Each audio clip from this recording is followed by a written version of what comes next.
और जो हमारा टेस्टोस्टेरोन हार्मोन होता है वो यहाँ की नसों को और हेयर का फॉलिकल के साइज को पतला करता है।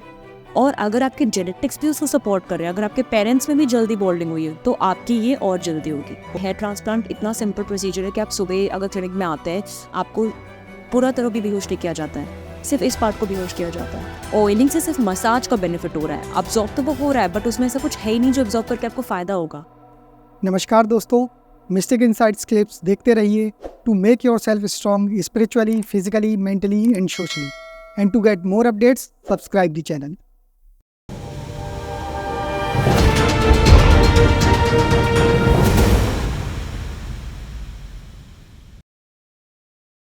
अच्छा, जब हम लोग हेयर की बात करते हैं और मेल और फीमेल को कंपैरिजन किया जाए तो बाल्डनेस जैसी प्रॉब्लम मेल में ज़्यादा क्यों दिखाई देती है? ये भी हार्मोन पे डिपेंड करता है।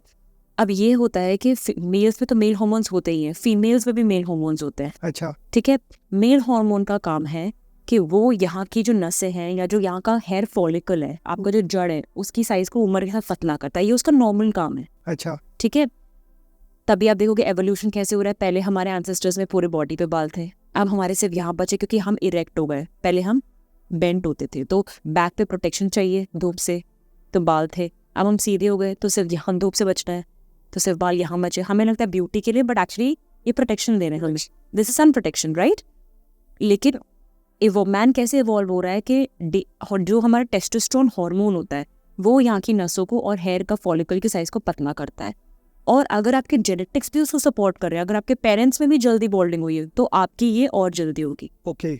सबकी उम्र के साथ बाल पीछे जाते हैं, किसी की जल्दी, किसी के late, depending on the genetic predisposition. तो जितना मेल हार्मोन होता है वो बॉल्डिंग करवाता है, तभी फीमेल्स में कम बॉल्डिंग होती है, मेल्स में ज़्यादा होती है।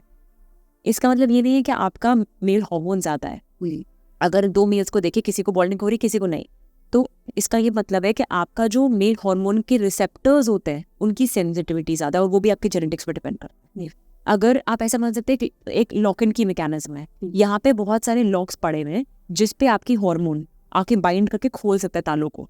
हर चाबी तो सब में है, ताले भी सब में हैं, बट वो चाबी किस ताले में फिट हो रही है ये सब में अलग अलग है, और वो हमारे जीन्स पर डिपेंड करता है कि हमारे ताले का शेप क्या है। ओके। अगर मेरा ऐसा शेप है कि वो परफेक्टली हार्मोनों से खोल पा रहे हैं तो मेरी बॉल्डिंग जल्दी होगी, राइट? तो इसीलिए मेल्स में जल्दी बॉल्डिंग होती है। तो आपने जैसे जेनेटिक की बात की, तो क्या जेनेटिक से जो हेयर फॉल होते हैं तो उसे क्योर किया जा सकता है? हम क्योर नहीं कर सकते, हम रोक सकते हैं, हम कंट्रोल कर सकते हैं। अब हमें पता है हेयर फॉलिकल का साइज कम हो रहा है तो हम हेयर फॉलिकल का साइज बढ़ा सकते हैं ऑइंटमेंट देके, मेडिसिन देके। ओके। बट येस, आपको वो लंबे समय तक करनी पड़ती है, almost for a life time. Okay. क्योंकि अगर आप रोकोगे तो हार्मोन्स तो अपना नॉर्मल काम करें।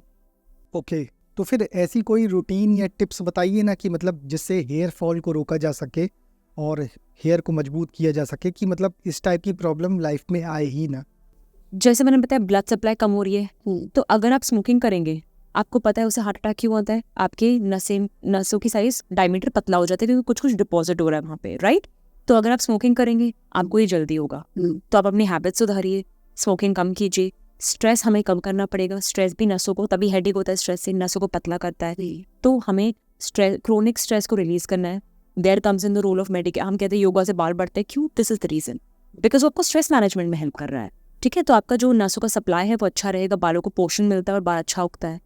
ठीक है, वैसे ही आप अपनी डाइट हेल्दी रखिए। बाल को भी, बाल इज केराटिन, इट्स प्रोटीन, तो आपको अच्छा प्रोटीन डाइट लेना है।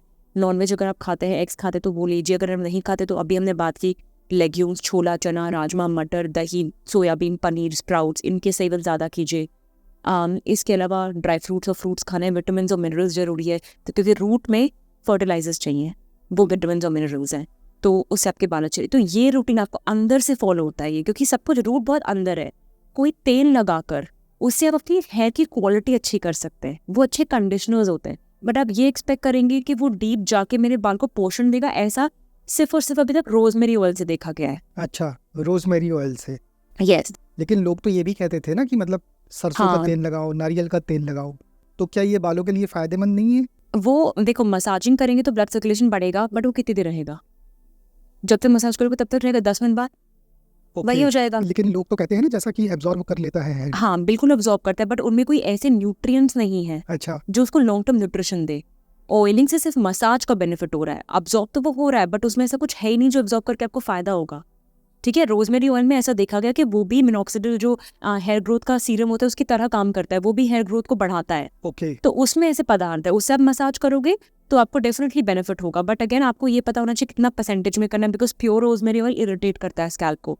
तो जनरली हम कहते हैं आप शैम्पू के वक्त है ना उसे लगा के रखिए, 1-2 मिनट तक मसाज कीजिए उस शैम्पू में मिक्स करके, तो थोड़ा अब्जॉर्प्शन हो जाएगा, आपको बेहतर फायदा मिलेगा। Coconut oil is a wonderful conditioner, वो आपकी हेयर की शाइन को मेंटेन करता है। अगर आप उससे हेयर ग्रोथ एक्सपेक्ट कर रहे हो तो वो उससे कम पॉसिबिलिटी, और ऐसे मैंने ऐसा स्टडीज कहती है क्योंकि इतना लॉन्ग टर्म से यूज हुआ है ये सब चीज़ें, तो इस पर स्टडीज हुई है कैस्टर ऑयल पे, आर्गन ऑयल पे, कोकोनट ऑयल पे।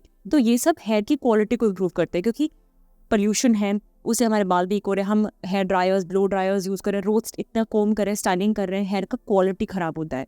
कंडीशनर्स उसको सील करते हैं, तो आप कोकोनट ऑयल लगाएंगे आपकी क्वालिटी डेफिनेटली बेटर होगी, पर उससे हेयर ग्रोथ नहीं होगा, और ये सच्चाई है। अच्छा, बहुत से लोगों का तो ये भी कहना है कि अपने बालों में दही लगाओ, तो क्या दही फायदेमंद होता है बालों के लिए? Conditioner it is conditioner. दही कहीं हद तक स्कैल्प में डैंड्रफ में भी मदद करता है, क्योंकि दही में होता है लैक्टिक एसिड, वो एक एसिड है। ठीक है, जो हम एक्सफोलिएंट्स की बात कर रहे थे, तो वो जब आप यहाँ लगाएंगे तो वो लैक्टिक एसिड स्कैल्प को एक्सफोलिएट करेगा, जो गंदी चीजें चिपकी हुई आपके स्कैल्प पे, डर्ट, ग्राइम, डस्ट, वो सब निकलेगा, तो वो इसलिए वो डैंड्रफ में हेल्प करता है। अच्छा, आज देखा जाए तो हेयर ट्रांसप्लांट का भी एक बहुत बड़ा मार्केट है, लेकिन कहा जाता है कि ये एक डेंजरस प्रोसेस है, इसमें इवन लोगों की डेथ तक हो जाती है, तो इसमें आपका क्या कहना है? वो तो किसी भी सर्जरी से हो सकती है, चाहे वो एक सिजेरियन सेक्शन हो अनफॉर्चुनेटली, चाहे वो हेयर ट्रांसप्लांट हो, लेकिन हमें ये ध्यान रखना है कि सेफ्टी कैसे मिलेगी, आपको अपना डॉक्टर सही चूज करना है। बहुत लोगों को यही नहीं पता होता कि हम जिनके पास जा रहे हैं वो एक्चुअली डर्मेटोलॉजिस्ट या प्लास्टिक सर्जन है भी कि नहीं। तो हमेशा अपने डॉक्टर की क्लिनिक में उनकी डिग्री जरूर चेक कीजिए, लगाना कंपलसरी होता है। हर डॉक्टर अपनी डिग्री को डिस्प्ले करना है, दिस इज अ रोल। तो आप ये जगह चेक कीजिए कि भाई उन्होंने वो डिग्री तो वैलिड तो है, MD, DVD, DNB डर्मेटोलॉजी या फिर MCH प्लास्टिक सर्जरी उन्होंने की है कि नहीं की है, उनका क्लिनिक की साफ सफाई कितनी है, ठीक है, कितने केसेस उन्होंने किए हैं, बिकॉज एक्सपर्टीज से डेफिनेटली स्किल तो बेटर होती है। ठीक है, तो इन सब चीज़ों से क्या होता है कि आप अपनी सेफ्टी बढ़ा लेते हैं। ठीक है, बहुत सारे क्वैक्स करते हैं, क्योंकि हेयर ट्रांसप्लांट की एडवर्टाइजिंग बहुत होती है, क्रिकेटर्स के फोटोज दिखा के, एक्टर्स के फोटोज दिखा के, और उन्हें लगता है इन्होंने ही किया है।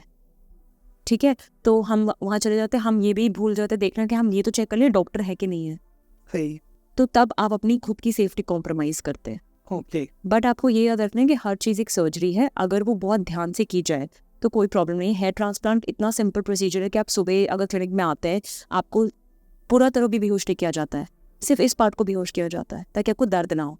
आप बीच में उठ के, ट्रांसप्लांट के बीच में जब हम अपनी क्लिनिक में करते हैं तो हम एक्चुअली पेशेंट्स को बीच में लंच ब्रेक भी देते हैं, वो आराम से अपना लंच भी करके आके फिर हम वापस सामान लगाते हैं। तो और आप अगले दिन आप अपना काम ज्वाइन कर सकते हैं। सो है बड़ा सिंपल प्रोसीजर, बट साफ सफाई से करना और एक्सपर्टीज से करना जरूरी है। ओके, तो ये प्रोसीजर लगभग कितनी देर का रहता है? 8 से 10 घंटे का। 8 से 10 अगर घंटे एक का। अच्छा खासा बड़ा है ट्रांसप्लांट है तो 8 से 10 घंटे। अच्छा, ये प्रोसीजर होने के बाद क्या किसी तरह की रिकमेंडेशन दी जाती है कि मतलब किन चीज़ों से सावधान रहना है, या फिर क्या कहते हैं किन चीज़ों से कितने टाइम तक परहेज रखना है, ऐसा कुछ? ऑफ कोर्स, तो आपको अपने हम एक कैप लगा के रखते हैं ताकि धूल डस्ट से पोल्यूशन से बचे, जो हम कहते हैं हम घर जाके हटा सकते हो। हमें उसको हाइड्रेट रखना होता है अपने बालों को, जो हमने ट्रांसप्लांट किया है तो हम एक स्प्रे बॉटल देते हैं, उसे बार बार पानी लगाता है पेशेंट अपने स्कैल्प पे। हम उन्हें कहते हैं कि आप उसे थोड़ा एलिवेट होकर सोइए ताकि सूजन ना आए आपके। किसी किसी को बहुत कभी कभी केसेस में सूजन भी आती है, विच इज ऑल्सो नॉर्मल, क्योंकि वो चली जाती है। हमने इतना फ्लूइड इंजेक्ट किया आपको सुन करने के लिए कि किसी किसी को स्वेलिंग आती है, तो ये सब चीज़ें ध्यान रखें। लेकिन अगले दिन से पेशेंट अपना काम नॉर्मली कर सकता है, अपने ऑफिस जा सकता है। ओके, नहीं एक्चुअली मैंने सुना था कि मतलब इस प्रोसेस के बाद लोगों को बाहर निकलने से भी मना किया जाता है, मतलब सनलाइट में नहीं निकलना है। बिल्कुल भी नहीं। अच्छा, ऐसा बिल्कुल भी नहीं। क्योंकि मेरा एक फ्रेंड था, उसका जब हेयर ट्रांसप्लांट हुआ रहा तो फिर उसके बाद क्या है, एक्चुअली उसके फेस में पूरे स्वेलिंग आ गई थी। हाँ, तो ये मैंने कहा, देखो इतना फ्लूइड डाल रहे हैं आपको सुन करने के लिए, अच्छा, ठीक है ना, तो वो फ्लूइड कहीं ना कहीं अक्यूमुलेट होता है, बट उसके लिए यही प्रैक्टिस होती है। सबको नहीं होता, अगर आप मानो पूछोगे मुझसे तो 20 में से शायद एक केस को होगा। ओके, ठीक है, बाकी को नहीं होता, बट हम सबको बताते जरूर है कि अगले दिन वो सूजन आती है तो उससे घबराना नहीं है। उसके लिए हम आपको एक सूजन कम करने की गोली लिखेंगे, उससे वो बैठ जाएगी। आपको अपना तकिया एलिवेट रखना है ताकि सूजन जल्दी नीचे निकले, और सॉल्ट इंटेक कम करना है, शुगर इंटेक थोड़े दिन के लिए कम करना है, स्मोकिंग कम करनी है ऑफ कोर्स, नहीं तो बाल सर्वाइव नहीं होंगे, पानी ज़्यादा पीना है। ओके, लेकिन उसको ये भी बोला गया था कि बाहर नहीं निकलना है सनलाइट में। हाँ। तो क्या ये सनलाइट की वजह से मना किया गया था या फिर डस्टिंग के कारण? अब मेरे ख्याल से डस्ट की वजह से बोला गया था, क्योंकि उस टाइम जब आप लगाते हो तो खून तो निकलता है, वो खून तो चिपका रहता है अंटिल आप एक दो बार वॉश ना करो और वो पूरी तरह से जाए ना, तो अगर उस पर धूल डस्ट चिपकेगी तो वो आपको इरिटेट कर सकती है, इन्फेक्शन के चांसेस बढ़ सकते हैं। ओके। बट जनरली हम पेशेंट्स को एंटीबायोटिक्स पे डालते हैं फॉर देयर सेफ्टी।